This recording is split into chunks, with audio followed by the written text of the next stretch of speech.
Hello students. तो आज हम लोग क्लास 9th का जो अपना लास्ट चैप्टर है केमिस्ट्री का एटॉमिक स्ट्रक्चर, राइट, उसको ऑलरेडी हम लोग पढ़ चुके हैं। तो उसके जो क्वेश्चंस हैं उस क्वेश्चंस को यहाँ हम लोग वन बाय वन करके डिस्कस करेंगे। जैसे कि आप देख भी पा रहे होंगे कुछ क्वेश्चंस आपको बोर्ड पे लिखे हुए हैं जो कि आपके एक्सरसाइज के क्वेश्चंस हैं। इसके अलावा हम लोग इन टेक्स्ट के भी कुछ क्वेश्चंस को देखेंगे।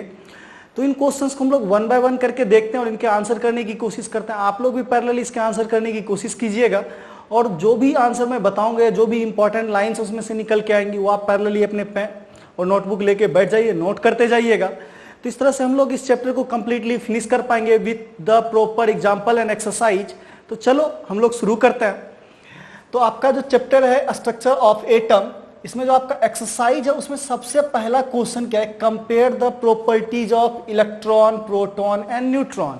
आपसे क्या पूछा जा रहा है कि इलेक्ट्रॉन, प्रोटॉन एंड न्यूट्रॉन, उसके प्रॉपर्टीज को क्या करना है, कंपेयर करना है। तो देखिए, अगर हम फर्स्ट क्वेश्चन के आंसर की बात करेंगे, राइट, हम लोग किसकी बात कर रहे हैं, फर्स्ट क्वेश्चन, सबसे पहले क्वेश्चन के आंसर की। तो आपको पता है कि इलेक्ट्रॉन, इसको हम लोग जनरली किससे रिप्रेजेंट करते हैं, ई से।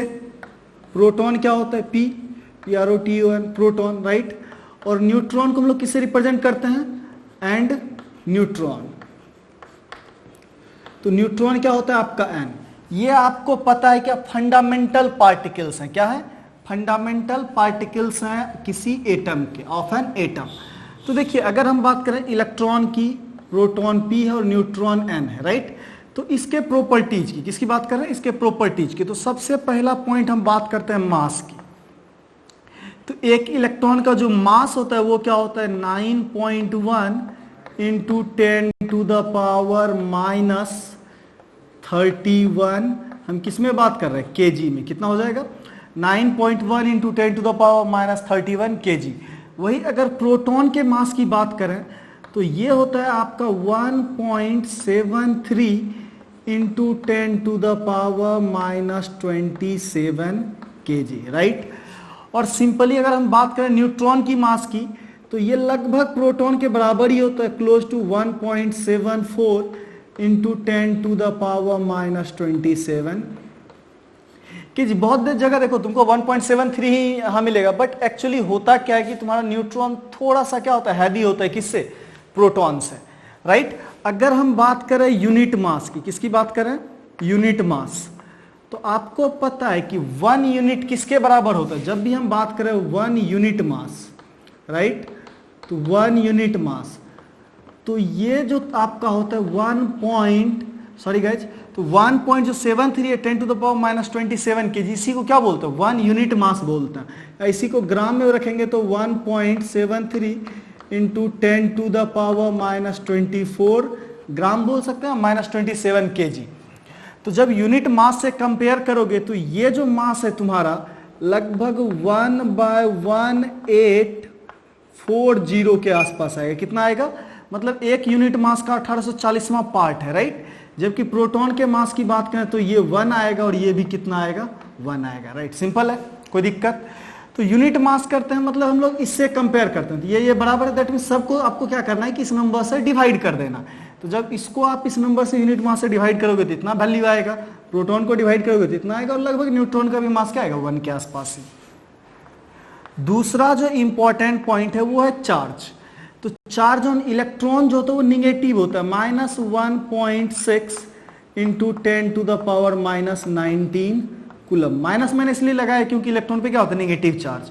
सिमिलरली प्रोटॉन पे क्या आ जाएगा, पॉजिटिव चार्ज। कितना, तो 1.6 इंटू 10⁻19 कूलम। और न्यूट्रॉन के ऊपर चार्ज क्या होता है, कोई भी चार्ज नहीं होता, राइट। तो अगर आप यूनिट चार्ज बोलो, किसकी बात करेंगे, यूनिट चार्ज। तो फिर से देखो, मैं लिख देता हूं यहां पे, अगर 1 यूनिट चार्ज की हम बात करें तो ये जो है ना आपका 1.6 इंटू 10⁻19 कूलम को ही हम लोग क्या बोलते हैं, 1 यूनिट चार्ज बोलते हैं। उससे फिर से डिवाइड करके देखेंगे तो ये चार्ज क्या आ जाएगा, -1, ये चार्ज क्या आ जाएगा, +1, और ये चार्ज क्या आ जाएगा, किसी को 0 से भी कंपेयर करेंगे तो 0 ही आएगा। तो इस तरह से आपको एग्जैक्ट मास और एग्जैक्ट चार्ज भी पता है, और आप यूनिट मास या यूनिट चार्ज भी इसका बता सकते हो। तो सिंपल कंपैरिजन है। बहुत बार आपको दिया जाता है कि इलेक्ट्रॉन जो है इतना कूलम्ब है, इसके अलावा इलेक्ट्रॉन का एक और यूनिट होता है, ध्यान रखिएगा, ESU। ये होता है आपका 4.8 इंटू 10⁻⁻10 ESU। तो पूछा जाएगा इलेक्ट्रॉन का मास ESU में कितना होता है, तो -4.8 इंटू 10⁻10 ESU बोल दोगे, और प्रोटॉन का +4.8 इंटू 10⁻10 ESU। तो ये था आपका पहला क्वेश्चन का आंसर की, राइट। जैसे ही प्रॉपर्टीज कंपेयर करने के लिए बोला तो आप क्लियरली क्या बोलोगे, electron, proton and neutron are the fundamental particles of atom and the properties are given below in the table, और ये टेबल को आप प्रॉपरली कंस्ट्रक्ट कर सकते हो, राइट। तो क्लियर है, पहला क्वेश्चन अपना हो गया ना। अब आएंगे हम लोग दूसरे क्वेश्चन पे। तो दूसरा क्वेश्चन अपना क्या है, what are the limitations of J Thomson model of an atom. तो हम लोग देखते हैं कि सेकंड के आंसर्स क्या होंगे, राइट। जे थॉमसन के मॉडल को कंपेयर करना है। तो गाइस ऑलरेडी आपको पता होगा जे थॉमसन का मॉडल क्या था, प्लम पडी मॉडल भी बोलते हैं इसको, वाटरमेलन क्या बोला जाता है, वाटरमेलन मॉडल भी बोला जाता है, राइट। तो ये मॉडल तो आपको पता होगा कि ये मॉडल क्या था जे थॉमसन का, कि ये क्या होता है, वाटरमेलन का शेप होता है, पॉजिटिव चार्ज का क्या होता है, एक स्फीयर होता है जिसमें इलेक्ट्रॉन क्या होते हैं, इम्बिडेड रहते हैं। इलेक्ट्रॉन क्या रहते हैं, इम्बिडेड रहते हैं, राइट।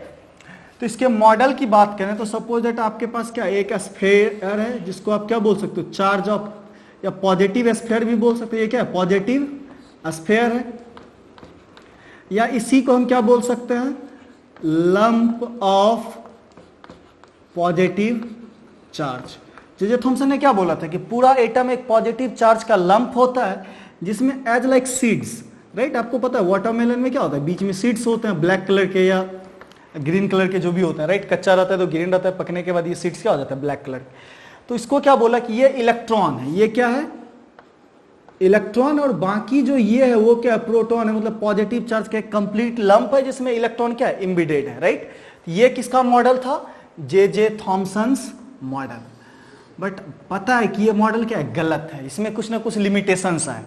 तो अगर हम सेकंड क्वेश्चन के आंसर की बात करें, राइट, क्वेश्चन नंबर 2 जो है उसके आंसर की बात करें तो इसके लिमिटेशंस की बात, तो सबसे जो पहला बेसिक लिमिटेशंस था, राइट, कि इन्होंने क्या माना था, एक पॉजिटिव स्फीयर, राइट, कि entire atom is positively charged. But actually होता क्या है, एटम का जो पॉजिटिव चार्ज है वो कहाँ रहता है, न्यूक्लियस पे, right.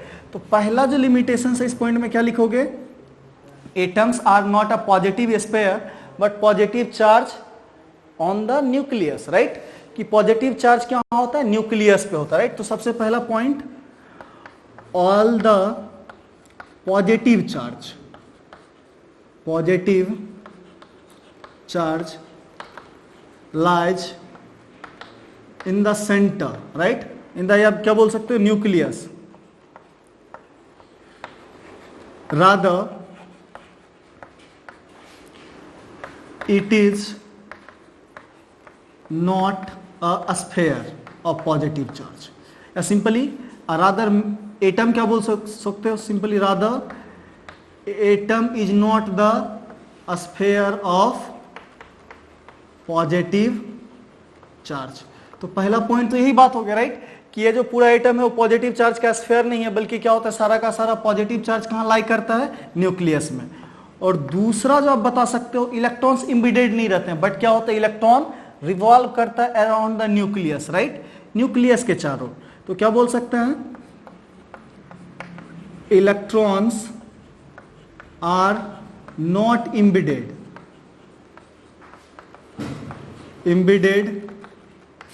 in the positive sphere, positive sphere, right, rather it is revolve, rather ये क्या होता है, it revolves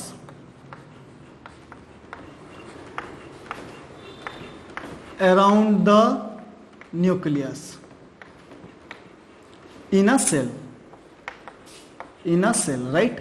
तो ये क्या होता है, किसी एक सेल में रिवॉल्व करता रहता है, ना कि न्यूक्लियस में। तो ये आपका क्या था, limitations of J Thomson model. और तीसरा पॉइंट जो आप यहां पे ऐड कर सकते हो, थर्ड पॉइंट, वो मैं लिख दे रहा हूं कि इन्होंने न्यूट्रॉन के बारे में कुछ नहीं कहा था, right. It doesn't explain the existence of neutron. Existence of neutron, right. तो ये कुछ लिमिटेशंस थे जो कि आपको क्या रदरफोर्ड मॉडल का है, सॉरी गाइज जे थॉमसन के मॉडल का है। तो जे थॉमसन के मॉडल के आपके लिमिटेशंस पता चल गए। पहला तो पूरा एटम पॉजिटिव चार्ज का लंप नहीं होता है, स्फेयर नहीं होता है, जो कि उसने बताया था। दूसरा पॉइंट कि इलेक्ट्रॉन क्या होता है, पॉजिटिव स्फीयर में एम्बेडेड रहता है, वो भी गलत था। एक्चुअली इलेक्ट्रॉन क्या करता है, न्यूक्लियस के चारों रिवॉल्व करता है। और तीसरा पॉइंट कि उन्होंने कभी भी न्यूट्रॉन के बारे में नहीं बताया कि न्यूट्रॉन कहाँ रहता है, नहीं रहता है, न्यूट्रॉन होता भी या नहीं होता है। क्योंकि जब जे थॉमसन का मॉडल आया था गाइज, उस समय न्यूट्रॉन का खोज ही नहीं हुआ था, इसलिए उन्होंने न्यूट्रॉन के बारे में कुछ भी नहीं बताया। तो ये एक बहुत ही इंपॉर्टेंट लिमिटेशंस है। तो आपको क्लियर है, right. Second question, what are the limitations of Thomson model, ये भी आप आसानी से कर सकते हो कि जे थॉमसन के मॉडल का लिमिटेशंस क्या था। तो एक बार आप इसके स्क्रीनशॉट ले लो, इसके आंसर्स को। नाउ नेक्स्ट जो अपने पास क्वेश्चन है, what are the limitations of Rutherford model. तो चलिए हम लोग रदरफोर्ड के मॉडल को देखते हैं, फिर उसके लिमिटेशंस को भी देखेंगे। तो गाइस फटाफट बताओ कि रदरफोर्ड का मॉडल क्या था। रदरफोर्ड ने क्या बताया था कि सबसे पहला तो रदरफोर्ड का एक्सपेरिमेंट जो है that is the discovery of nucleus. वो किसकी बात कर रहा है, न्यूक्लियस के खोज की। कि उसने क्या डिस्कवर किया था, न्यूक्लियस को, राइट। तो आपको पूरा एक्सपेरिमेंट याद होगा, गोल्ड फॉइल के ऊपर क्या किया था, अल्फा पार्टिकल का बम्बार्डमेंट कराया था। तो मॉडल आपको अच्छे से याद होगा, राइट। कि उन्होंने क्या बताया था कि पूरा एटम क्या होता है, खाली होता है। इसके ऊपर जब अल्फा पार्टिकल आता है तो वो क्या होता था, अनडेविएटेड चला जाता था। वेरी फ्यू अल्फा पार्टिकल जो अपने पाथ से क्या होता है, डेविएट होता है, राइट। वेरी फ्यू पार्टिकल, और कुछ एक पार्टिकल रेयरली होते हैं जो क्या होते हैं, जिधर से जाते हैं उधर ही वापस आ जाते हैं। Most of the alpha particle क्या करता था, न्यूक्लियस को पार कर जाता है। तो आपको पता है अराउंड 20,000 पार्टिकल, कितना 20,000 पार्टिकल में एक पार्टिकल था जो वापस थ्रो बैक होता था। तो इस चीज से उन्होंने एक्सप्लेन किया क्या कि पूरा एटम क्या होता है, खाली होता है, जहां सारा चार्ज और मास कहां पे एग्जिस्ट करता है, न्यूक्लियस पे।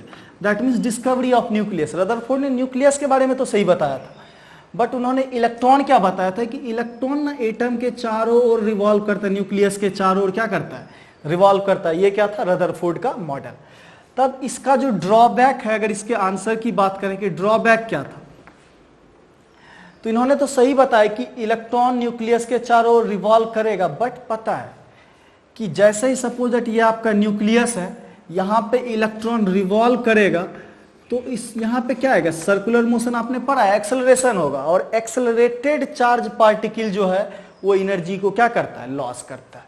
तो सबसे जो इंपॉर्टेंट पॉइंट क्या लिखना, according to Rutherford's model,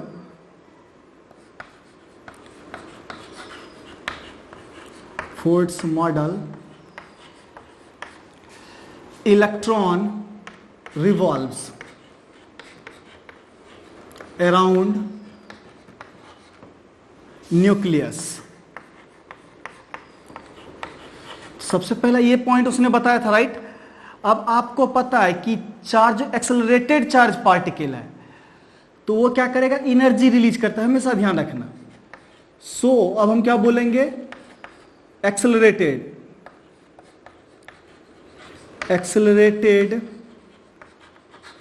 charge particle यहां पे एक्सेलरेटेड चार्ज पार्टिकल क्या है, इलेक्ट्रॉन है। तो वो क्या करता है, रेडिएट करता है क्या, इलेक्ट्रोमैग्नेटिक एनर्जी, राइट। तो इलेक्ट्रॉन रेडिएट्स इलेक्ट्रोमैग्नेटिक एनर्जी, क्या रिलीज करता है,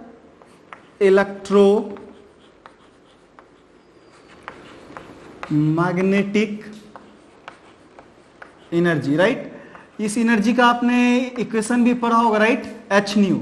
इलेक्ट्रोमैग्नेटिक एनर्जी क्या होती है, एच न्यू होती है, राइट। तो इलेक्ट्रोमैग्नेटिक एनर्जी रिलीज करता है।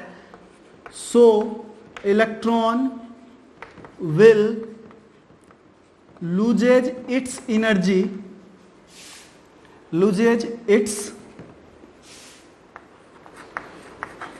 एनर्जी एंड फाइनली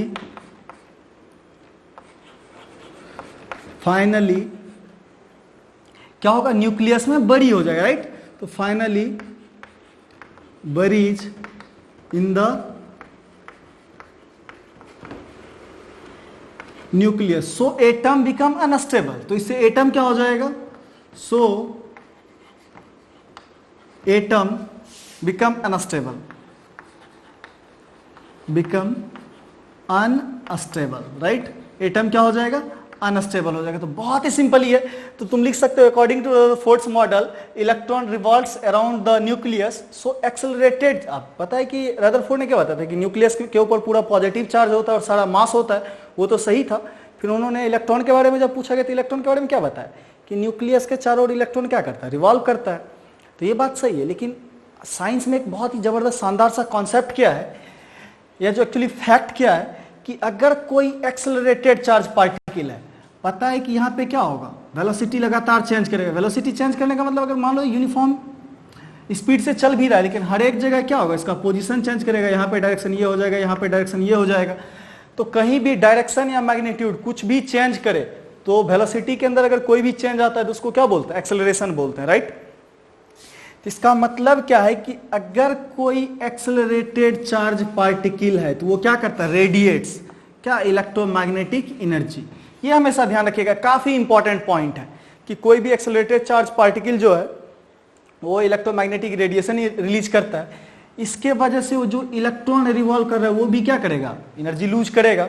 और अगर रिवॉल्विंग इलेक्ट्रॉन एनर्जी लूज करेगा तो सपोज दैट ये आपका क्या है, कोई सेल में इलेक्ट्रॉन, ये न्यूक्लियस है, इलेक्ट्रॉन धीरे धीरे अपना एनर्जी लूज करेगा और धीरे धीरे वो सेंटर के टुवर्ड्स क्या होगा, अट्रैक्ट होगा।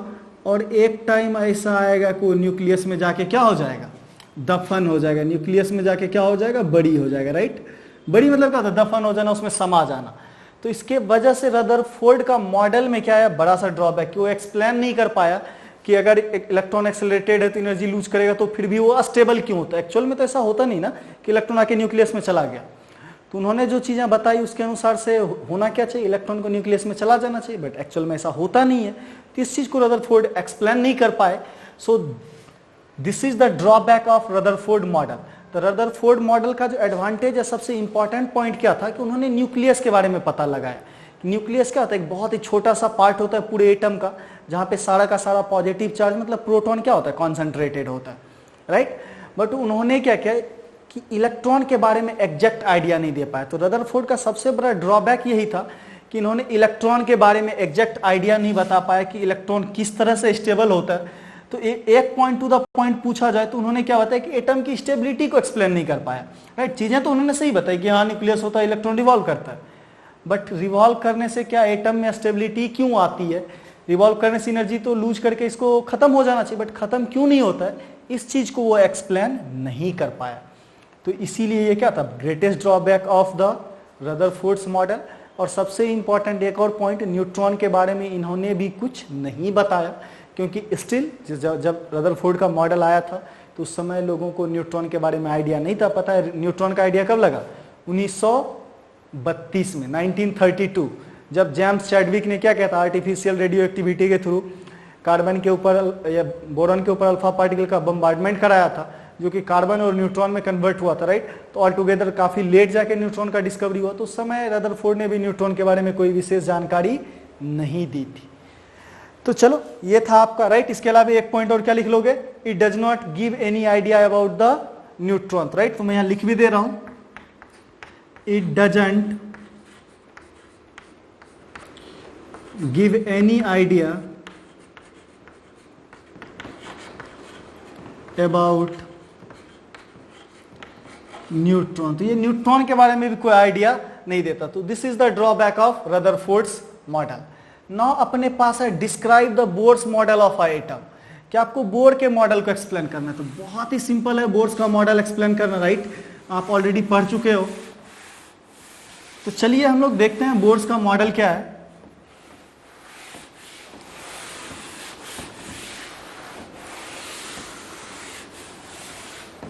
तो यहां ध्यान से देखो, बोर के मॉडल में उन्होंने क्या बताया, तो जो अपना 4th नंबर क्वेश्चन है उसके आंसर की बात करें तो उन्होंने क्या बताया, suppose that this is a nucleus, इसके चारों ओर क्या होता है, अलग अलग सेल होते हैं। क्या होता है, अलग अलग सेल होते हैं, जिसमें इलेक्ट्रॉन क्या होता है, रिवॉल्व करता रहता है। क्या करता है, रिवॉल्व करता रहता है, और वो एनर्जी लूज नहीं करता। तो सबसे पहला पॉइंट क्या था,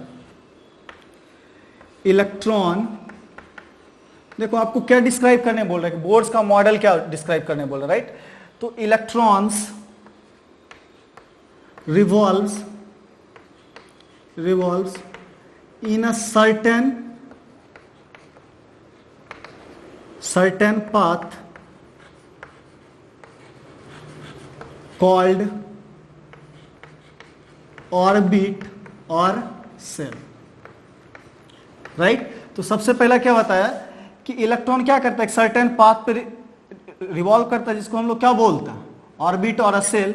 दूसरा पॉइंट कि ये इलेक्ट्रॉन कोई भी एनर्जी लूज नहीं करता, right. Electron doesn't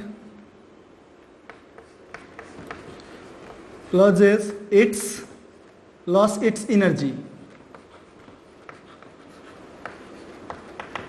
in the cell, right. तो जब सेल के अंदर रहता है, सेल के अंदर यहां मान लो इलेक्ट्रॉन रिवॉल्व कर रहे थे, यहां पे वो कोई भी एनर्जी लॉस नहीं करेगा, राइट। एक फिक्स्ड एनर्जी के साथ वो कंटिन्यूअसली क्या होगा, रिवॉल्व करता रहेगा। एनर्जी लॉस कब होगा, जब वो इलेक्ट्रॉन एक सेल से दूसरे सेल में जंप करेगा, तभी कोई ना कोई एनर्जी का लॉस होगा। अगर कोई इलेक्ट्रॉन यहां रिवॉल्व कर रहा है तो वहां बिल्कुल भी कोई एनर्जी का लॉस नहीं होगा, राइट। तो आपको पता है कि ये क्या होगा, के सेल होगा, ये एल सेल होगा, ये एम सेल होगा, और ये क्या होगा, एन सेल होगा, राइट। फर्स्ट सेल को के सेल बोलते, दूसरे को एल, तीसरे को एम, तीसरे को एन। तो ये क्या थे, डिफरेंट सेल्स थे जहां पे क्या होता है, इलेक्ट्रॉन रिवॉल्व करता है। और जो तीसरा पॉइंट इसका जो था वो क्या होता है कि all the charge and the mass lies on the nucleus, right, जो कि रदरफोर्ड के ही मॉडल की बात इन्होंने की थी। तो मेन पॉइंट यही था बोर्ड्स के मॉडल में डिफरेंस, कि ये क्या करता है, एक सर्टेन पाथ में रिवॉल्व करता है। तो ये आपको क्वेश्चन क्लियर हो गया होगा। सो गाइस कुछ टेक्निकल इशू आ गया था, इसके लिए सॉरी। तो चलो हम लोग देख रहे थे क्या कि बोर्ड्स का मॉडल। तो पहला पॉइंट तो इसको आपको क्लियर हो गया है कि राइट, कि इलेक्ट्रॉन क्या करता है, सर्टेन सेल में रिवॉल्व करता है, जिसको ऑर्बिट या सेल बोलते हैं।